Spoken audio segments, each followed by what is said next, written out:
Magandang araw mga bata, kamusta naman kayo? Mabuti, dahil ngayong araw, meron na naman tayong istoryang mapapakinggan. Istoryang nakakatawa, pero may kapupulutan ng aral. Ang pamagat nito ay Hugasan yung puwit ko na isinulat ni Bimbo Mapasin at iginuhit ni Josel A. Del Rosario. Bago tayo magsimula, may ilang salita sa kwento na ating alamin. Tara, tuklasin natin. Ang unang salita ay official na tagapaglinis. Official na tagapaglinis. Kapag sinabi nating official na tagapaglinis, ibig sabihin siya ang tagalinis o in charge sa paglilinis. Official na tagapaglinis. Ang pangalawang salita naman ay kumawag. Kumawag. Sabihin nga natin. Ang kumawag naman ay parang kumikilos o kumakaway.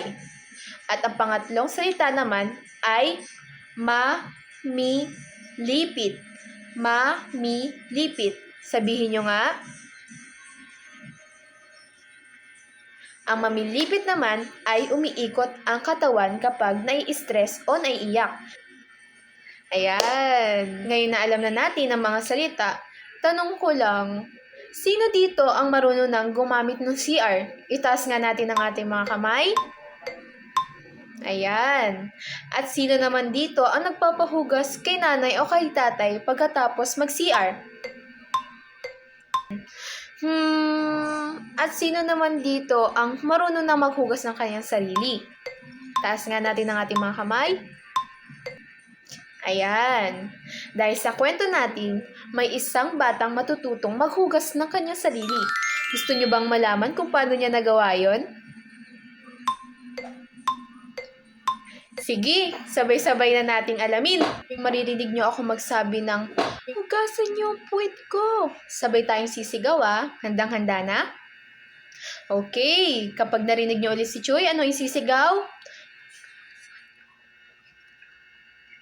Ayan, dahil handang-handa na tayo, simulan na natin magbasa ng ating istorya. Si Choy ang bunso sa 5 magkakapatid. Masiyahin siyang bata na mahilig sa kapilyuhan.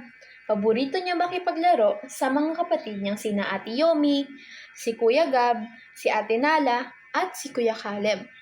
Pero, may maliit na problema si Choy.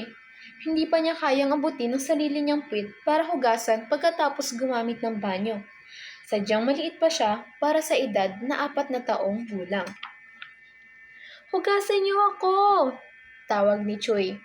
Tumakbo pa palapit ang mga kapatid, bit-bit ang kanyang pilyong ngiti. Kahit na mahal siya ng kanyang mga kapatid, medyo napapagod na din sila na maging official na tagapaghugas ng puwet ni Choy. Choy, malaki ka na, pangaral ni Ate Yumi, na sinisikap turuan ng bunsong kapatid. Dapat matuto ka ng maghugas mag-isa. Mahalaga ito para maging malinis at walang mikrobyo. Pero, palaging ngingiti lang si Choy, tatakbo palayo at hahayaan ng mga kapatid na maglinis ng kanyang kalat. Isang araw, pagkatapos ng medyo masalimuot na oras sa banyo, nagplano ang mga kapatid niya para matuluan ng leksyon si Choy. Tahimik silang nagpunta sa sala, halos walang humihinga. Ni walang kuluskos na maririnig habang nagpapigil tawa silang nagtago sa likod ng mga kortina. Ngayon, Choy, bulong ni Kuya Gab, matuto kang maghugas. Pagkatapos gumamit ng banyo, masayang tinawag ni Choy ang mga kapatid. Naghintay siya. Tumawag siya ulit at ngayon naman, mas malakas pa. Ate Nala, Kuya Gab, hugasan niyo na ako ng puwit. Ulit nga, kayo naman. Pero wala ni isang lumapit sa mga tinawag niya. Nang makaramdam ng kaunting kaba at lungkot si Choy, tumingin siya sa paligid.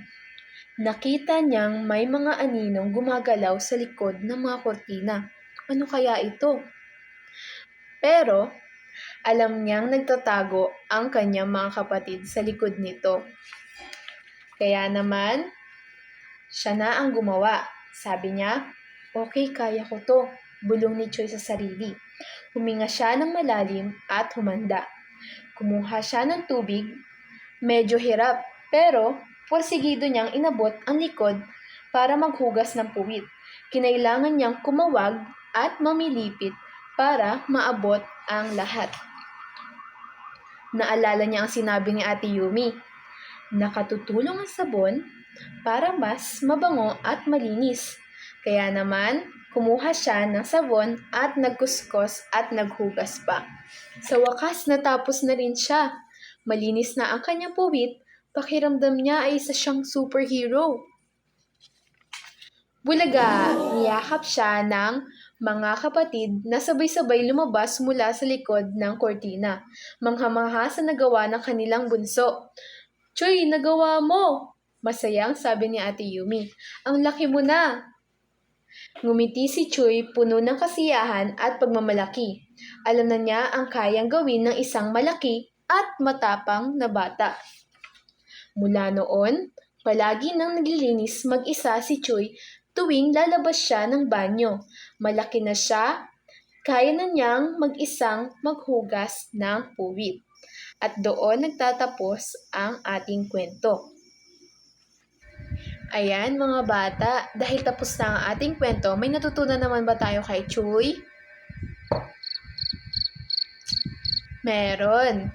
At para maintindihan natin, para mas masaya, may inanda akong gawain na ating gagawin.